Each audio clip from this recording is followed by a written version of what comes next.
ಈಗ ಮುಸ್ಲಿಮರಿಗೆ ಗುತ್ತಿಗೆಯಲ್ಲಿ ಮೀಸಲಾತಿ ವಿಚಾರ ಸಂಬಂಧಪಟ್ಟ ಹಾಗೆ ಬಿಜೆಪಿ ಅವರು ಈಗ ಕಾನೂನು ಹೋರಾಟ ಮಾಡೋದಕ್ಕೆ ಪ್ಲಾನ್ ಮಾಡ್ತಾ ಇದ್ದಾರೆ.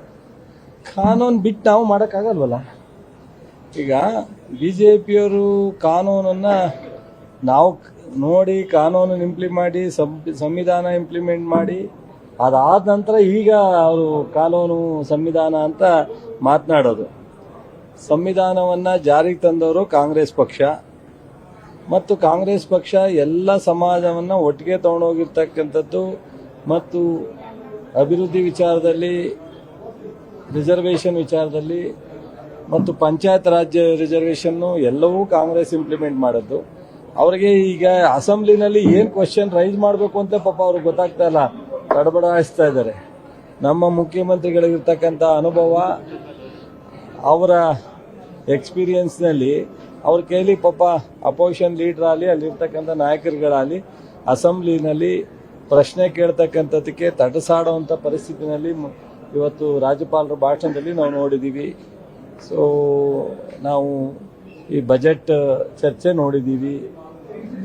ಪಾಪ ಅವರ ಬಿಟ್ಟದ್ದವ್ರಿಗೆ. ಸೊ ನಾವು ಯಾವುದೇ ರಿಸರ್ವೇಷನ್ನ ಕಾನೂನು ಬಾಹಿರವಾಗಿ ಮಾಡೋ ಪ್ರಶ್ನೆ ಇಲ್ಲ.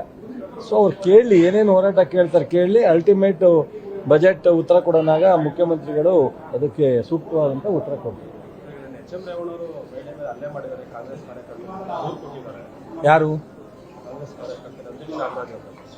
ನಮಗೆ ಆ ವಿಚಾರ ಗೊತ್ತಿಲ್ಲ. ಏನು ಅಂತ ಗೊತ್ತಾದರೆ ಹೇಳ್ಬೋದು, ಗೊತ್ತಿಲ್ಲದಲ್ಲೇ ಇರೋದನ್ನ ರಿಯಾಕ್ಟ್ ಮಾಡೋದು ಸೂಕ್ತ ಅಲ್ಲ. ಮತ್ತು ನನಗೆ ಇನ್ನೊಂದು ಯಾವುದೋ ವಿಚಾರ ಬಂತು.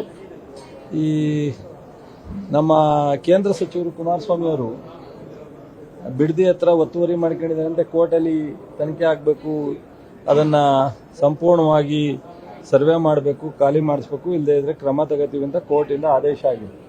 ಈಗ ಕೋರ್ಟ್ ಆದೇಶವನ್ನು ಸರ್ವೆ ಮಾಡ್ತಾ ಇದ್ದಾರೆ. ಬಹುಶಃ ಅವರು ಎಲ್ಲರನ್ನೂ ರಾಜೀನಾಮೆ ಕೇಳ್ತಿದ್ರು. ಈಗ ಅವರು ತೀರ್ಮಾನ ಹೇಳಬೇಕು. ನಾನೇನು ಅವ್ರ ರಾಜೀನಾಮೆ ಕೇಳಲ್ಲ, ನಾವು ಆ ಮಟ್ಟಕ್ಕೆ ಇಳಿಯಕ್ಕೆ ಹೋಗಲ್ಲ. ಯಾಕೆಂದ್ರೆ ಅವ್ರು ಮಂತ್ರಿಯಾಗಿ ನೋಡಬೇಕು ಅಂತ ನಮಗೂ ಆಸೆ. ನಮಗೇನು ಅವ್ರೇನು ಅಧಿಕಾರದಲ್ಲಿದ್ದು ನಾವು ಸಂತೋಷ ಪಡ್ತೀವಿ. ಅವ್ರಂಗೇನು ನಮಗೇನು ಹೊಟ್ಟೆವರಿನೂ ಬರಲ್ಲ, ಬೇಜಾರು ಆಗಲ್ಲ. ಬಟ್ ಈ ಎಷ್ಟು ವರ್ಷ ಅನಧಿಕೃತವಾಗಿ ಸರ್ಕಾರಿ ಜಮೀನ ಮಾಡ್ಕೊಂಡಿದ್ರಲ್ಲ, ಅದಕ್ಕೆ ಅವ್ರೀಗ ಏನಾದ್ರು ಹೇಳ್ಬೇಕಲ್ಲ.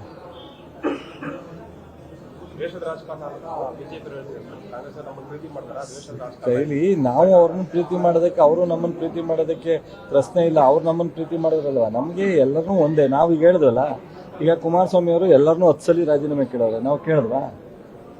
ರಾಜೀನಾಮೆ ಕೇಳಲ್ಲ. ಅದು ದ್ವೇಷ ಅಲ್ಲ ಅಂತ. ರಾಜೀನಾಮೆ ಕೇಳೋದು ಮತ್ತು ಇನ್ನೊಬ್ಬರನ್ನ ಹುಡುಕೋದು ಅದು ದ್ವೇಷ ಅಂತ. ನಾವು ಯಾವತ್ತೂ ದ್ವೇಷದ ರಾಜಕಾರಣ ಮಾಡಿಲ್ಲ, ಮಾಡೋದು ಇಲ್ಲ. ಈಗ ಕುಮಾರಸ್ವಾಮಿ ಅವರು ನಾನು ಇಷ್ಟೇ ನೇರವಾಗಿ ಕೇಳಿದೆ, ಬಿಡದಿ ಜಮೀನ ಅನಧಿಕೃತವಾಗಿ ಉತ್ಕೊಂಡಿರ್ತಕ್ಕಂಥದ್ದನ್ನ ನಮ್ಮ ಪಕ್ಷ ಅಥವಾ ನಮ್ಮ ಸರ್ಕಾರ ಅಥವಾ ನಮ್ಮ ಮಂತ್ರಿಗಳು ನಾವ್ಯಾರೂ ಕೈ ಹಾಕೋದಲ್ಲ.